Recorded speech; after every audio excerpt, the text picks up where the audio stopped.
The parents of a 14-year-old boy who fell to his death from a Florida amusement park ride are suing its owner, manufacturer, and the landlord. So the parents of Tyree Sampson says the defendants failed to warn their son about the risks of someone his size going on the ride and didn't provide an appropriate restraint system. Last week, an initial report by outside engineers found that the sensors on the ride were manually adjusted to double the size of the opening for restraints. Now, the ride is closed indefinitely as the investigation continues.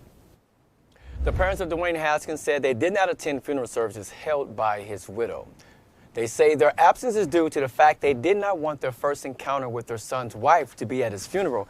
Haskins' parents say they never met or spoken to his wife. The two have been married since March of 2021. Now, Tamara Haskins held a funeral for her husband in Pittsburgh on Friday. His parents held two separate memorial services in New Jersey and back home in Maryland. Haskins was killed 2 weeks ago after a dump truck hit him as he tried to cross a highway in Fort Lauderdale. And the White House Correspondents Association has announced the creation of a Lifetime Achievement Award in honor of two pioneering Black women journalists. The families of Alice Dunnigan and Ethel Payne will be presented with the awards. Alice worked for the Associated Negro Press. She was the first African-American female correspondent to receive the White House credentials. Now, Payne worked for the Chicago Defender. She was known for asking the tough questions as a White House correspondent. She was also known as the First Lady of the Black Press. Now, both journalists were two of only three African-American members of the White House press during the 1950s. The awards will be presented by CBS anchor Gayle King. And the suburban Chicago home where Black Panther leader Fred Hampton grew up is now a historical landmark. Organizers of the Save the Hampton House initiative announced the Maywood Village Board, and it voted to recognize the house as a historical landmark. Now, Hampton's son and mother, they led this initiative. The vote follows a year-long campaign tied to the Academy Award-winning film about Hampton and his death in 1969 called Judas and the Black Messiah. It also is part of a broader effort to recognize the Black Panther Party's role in the civil rights movement. Hampton was killed during a raid of his Chicago apartment. Later, many of those involved in the raid faced criminal charges, but they were acquitted. The families of Hampton and others were awarded nearly $2 million in a settlement by a federal judge. Two popular and successful sports figures are teaming up to place a bid to buy a British soccer club. Tennis pro and entrepreneur Serena Williams and race car driver Lewis Hamilton have joined the bid to buy British soccer club Chelsea FC. The club was recently put up for sale by the owner after Russia invaded Ukraine. Final bids were submitted earlier this month. Other potential owners who placed the bid include the part owner of the Los Angeles Dodgers and Boston Celtics co-owner Steve Pagliuca. And Steph Curry is putting down the basketball and picking up the golf clubs for a good cause. The professional basketball player is launching his own golf tour aimed at providing access and opportunity to underrepresented students and athletes. The tour, called Underrated, announced the launch, citing its commitment to balancing participation in sports to truly reflect our society. The Underrated Golf Tour is scheduled to kick off in June in Chicago and finish in San Francisco.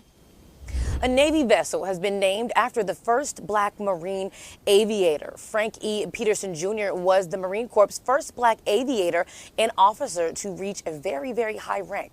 He served in the Korean and Vietnam War and has over 350 combat missions that are under his belt. Now, his actions were recorded in the Congressional Record as part of the archives of the House of Representatives. In May, a ship that has his name on it will be commissioned in Charleston, South Carolina. Peterson died of lung cancer in 2015. He was only 83 years old. One of the largest and most famous restaurant chains across the globe has named its first Black CEO. Damalo Adamo Lakeland is making history. He is the first Black CEO of PF Chang's. Despite the pandemic, the 33-year-old led the firm to over 30% rise in sales in 2021. He also started delivery and to-go orders, as well as revamping the restaurant dining rooms and menu options. And an Elon University student has been given $20,000 to focus on the self-care of Black women. Yokila Little says she wants to shine a light on how unrealistic standards of Black girl magic can negatively impact the physical and mental health of Black women. Her 6-week intervention program will focus on Black young women who identify with strong Black women persona and teach them self-compassion and self-care techniques. As part of her research, Little conducted interviews with mental health experts and Black women students. She will present her findings in the spring, but says she wants more Black women to consider selfishness in real life and in real time. She says living up to the term black girl magic can be a lot of pressure. You know, the term is empowering.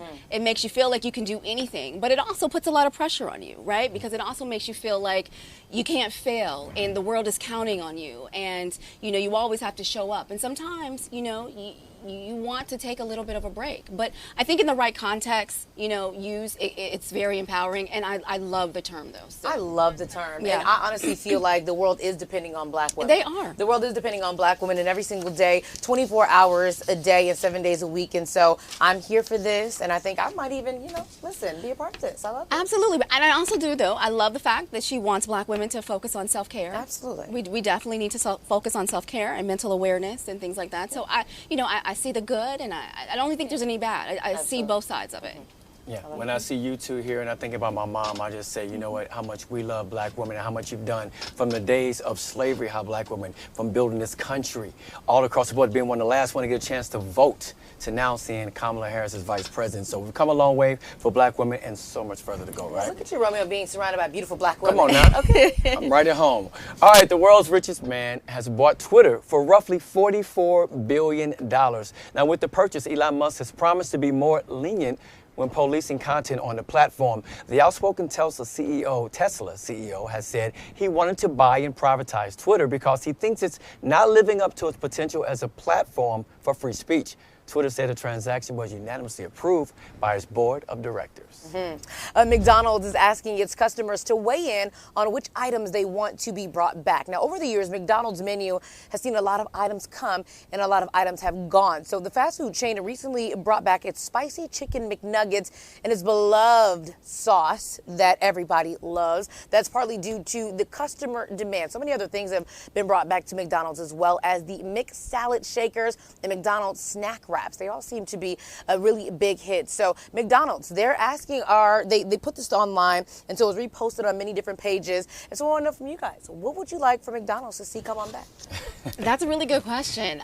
You know what? The only thing I want from McDonald's is for them to get my ice cream order right. Okay. Because sometimes I the go, machine's working, it's man. that's what I was going to say. Sometimes, you know, that machine is not really working, and then you got to wait, and I'm looking forward to my ice cream. That's the only thing that I Look, man, I love the menu. I'm not going to lie. I will say this. So being a lot in black communities, McDonald's, like growing up, it was something that our family leaned on a lot because sometimes we couldn't afford other meals, and this is what we ate. So I shout them out for that. My son loves McDonald's. You know, I know what his favorite is. So I'm not mad at the menu. As long as I can like special order whenever I want, I'm good with that. Maybe I'm with you that the ice cream machine, if we can get a Listen. working ice cream machine all the time, that'll be great because you need to dip your fries in the caramel sundae. what? You have to do that. That's a Dip your thing. But also the McDonald's game. I used to really love the McDonald's game, and they discontinued it for a while. The Monopoly one or which one? Yeah, the Monopoly game. Yeah, so I would like for them to bring that back as well. that would be fun.